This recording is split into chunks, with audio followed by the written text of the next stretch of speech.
Semuanya Bitcoin akhirnya masuk ke level 78.000 seperti yang sudah kita analisa sebelumnya teman-teman.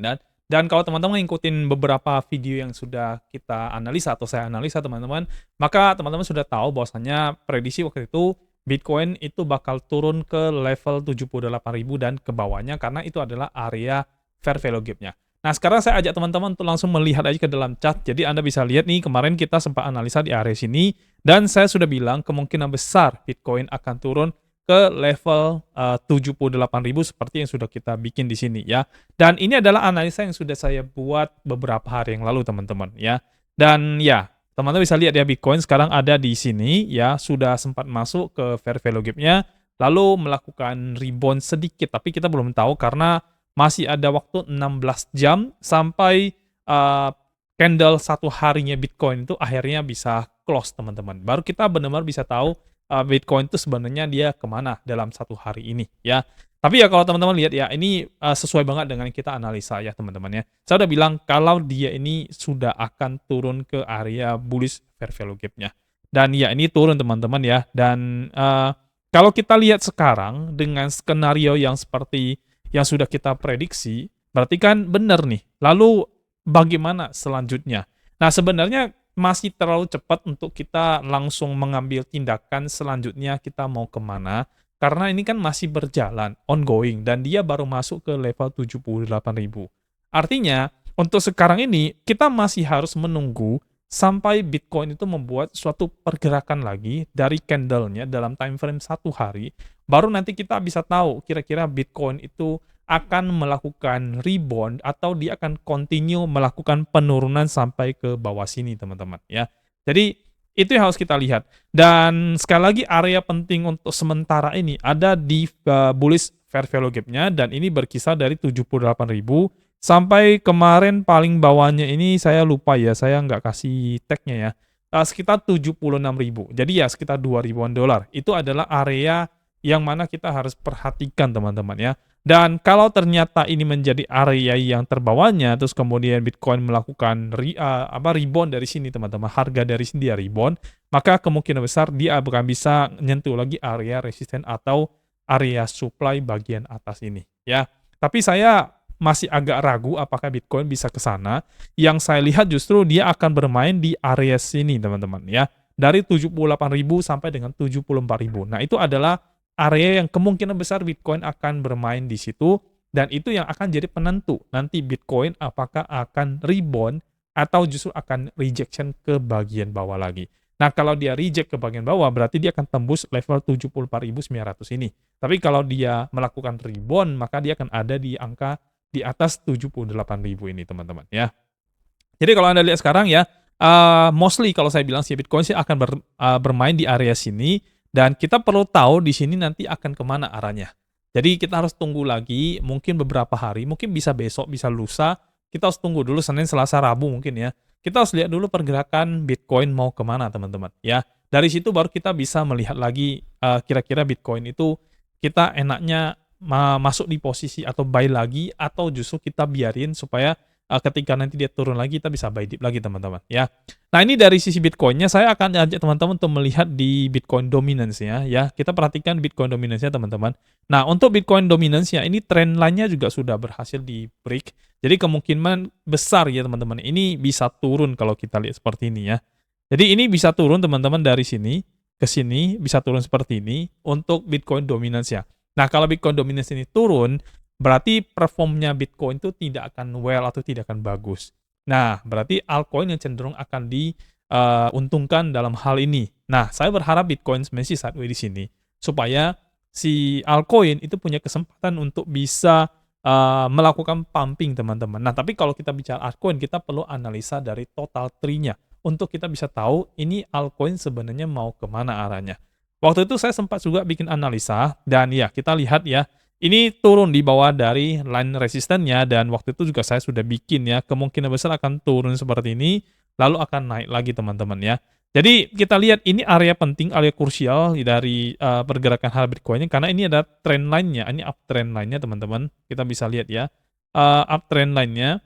Jadi dari uptrend line ini, kalau dia tidak tembus itu, maka kita masih bilang ini trennya masih cenderung naik ya. Dan kita bisa lihat di bawah sini itu ada beberapa area support yang harus ditembus ya. Oke, nih ini adalah area bawahnya. Lalu, nah ini juga kita sebut dengan area support teman-teman. Yang bawah sini juga sama, ini juga area support ya teman-teman ya. Jadi ini area penting ya, dan ini harus di-break oleh si total tree-nya supaya kita melihat altcoin itu turun. Tapi kalau dia tidak break itu, maka kita akan melihat justru altcoin akan cenderung naik teman-teman. Makanya saya bilang Bitcoin dominance ini kalau bisa jangan terlalu pumping. Ya kalau dia tidak terlalu pumping, kita akan melihat nanti altcoin punya kesempatan untuk bisa pump. Nah, kalau kita lihat pergerakan di altcoin, ini pergerakan tren naik yang terbentuk pada altcoin-nya. Nah, jadi teman-teman kalau misalkan teman-teman mau masuk posisi ya, di altcoin sih sekarang cenderung cukup bagus ya, tapi kita tunggu dulu ini melakukan rebound dari sini ya. Kita cek ya, dia melakukan rebound dari sini, targetnya adalah di bawah sini ya. Lalu melakukan rebound ke sini, baru nanti kita entry ya. Untuk koin yang altcoin teman-teman yang punya, teman-teman punya semuanya. Boleh entry di bagian itu. Cuman untuk altcoin sendiri ya, teman-teman harus melakukan analisa kembali. Lihat dulu candle-nya dari time frame daily daripada altcoin-nya. Dan cek juga di time frame yang lebih kecil, misalnya kayak 4 jam dan 1 jam, baru teman-teman tentukan untuk melakukan dollar cost averaging atau tidak pada altcoin-nya. Dan buat teman-teman yang trading di market future, yang analisa saya ini hanya gambaran besarnya. Nggak bisa dijadikan sebagai keputusan dalam waktu singkat untuk teman-teman masuk pada trade future. Bagaimanapun future itu agak high risk dan teman-teman perlu menentukan stop loss-nya. Jadi time frame besar ini tidak bisa menjadi patokan untuk Anda trade di market future. Ini cocok hanya untuk teman-teman yang punya koin di market spot saja ya. Oke, jadi seperti yang saya info tadi teman-teman ya. Untuk sekarang, kita tunggu dulu pergerakan Bitcoin-nya, dan ini sudah ngejar area 78.000 ya.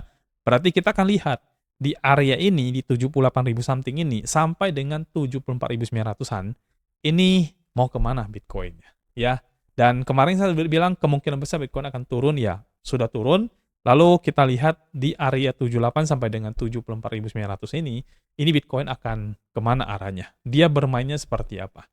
Ya kita perlu lihat dulu dan kita perlu pantau nanti teman-teman selama beberapa hari, baru nanti kita bisa ambil decision teman-teman ya. Untuk sekarang kita waiting dulu sampai 1 hari close dulu, dan kita akan lihat Bitcoin itu akan close merah atau dia akan close justru ke hijau. Kalau dia close ke hijau, kita perlu nunggu 1-2 hari lagi untuk melihat apakah itu titik rebound atau hanya sekedar green candle pada 1 hari, tapi besoknya dia akan banting lagi ke bawahnya ya. Jadi seperti itu aja analisa dari saya buat teman-teman semuanya untuk market analysis, dan ini akan sering saya update buat teman-teman semuanya. Jadi kalau teman-teman misalkan pengen update tentang market analisa marketnya terutama pada Bitcoin, karena ini cenderung mempengaruhi banyak koin yang lain ya. Jadi saya akan sering membuat video seperti ini untuk Anda lihat, dan kita akan selalu continue dari analisa yang sebelumnya. Jadi kalau teman-teman misalkan baru ikutan dengan video saya yang hari ini, boleh cek di video-video sebelumnya untuk analisa marketnya, karena ini akan sering kita buat Anda semuanya ya. Kecuali teman-teman ada request untuk koin yang pengen dibantu analisa, baru mungkin kita akan skip 1-2 hari untuk membuat market analysis teman-teman ya.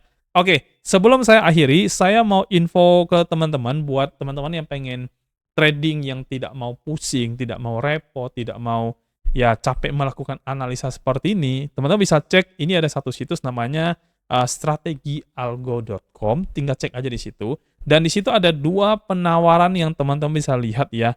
Di sini ada auto trade untuk market future dan satu lagi auto trade untuk market spot ya. Bedanya apa? Satu yang high risk, satu yang lebih low risk karena dia mainnya di market spot. Kalau market future itu agak high risk teman-teman ya. Jadi nanti kalau Anda pengen tahu semua ini, Anda kontak aja ke bagian sini. Ini adalah chattingannya, silakan chat aja ke WA dari adminnya. Nanti akan dibantu sama admin untuk menjelaskan 2 produk ini. Dan ya, teman-teman tentukan risk yang pengen teman-teman masuk ya. Mau ambil dua-duanya silakan, mau ambil salah satu juga silakan. Semua bebas kepada Anda. Ya, oke. Jadi kita selesai untuk analisa market hari ini teman-teman. Dan sekali lagi kita tunggu 1 hari pergerakan Bitcoin mau kemana. 1-2 hari lah menurut saya ya. Kita harus tunggu pergerakan Bitcoin sampai dia close candle. Dan kita harus lihat lagi, besok itu Bitcoin bakal hijau atau bakal merah. Dari situ baru nanti kita akan ambil decision atau keputusan teman-teman. Ya, jadi sekian video dari saya. Kita akan ketemu lagi di video berikutnya. Sampai jumpa dan bye-bye semuanya.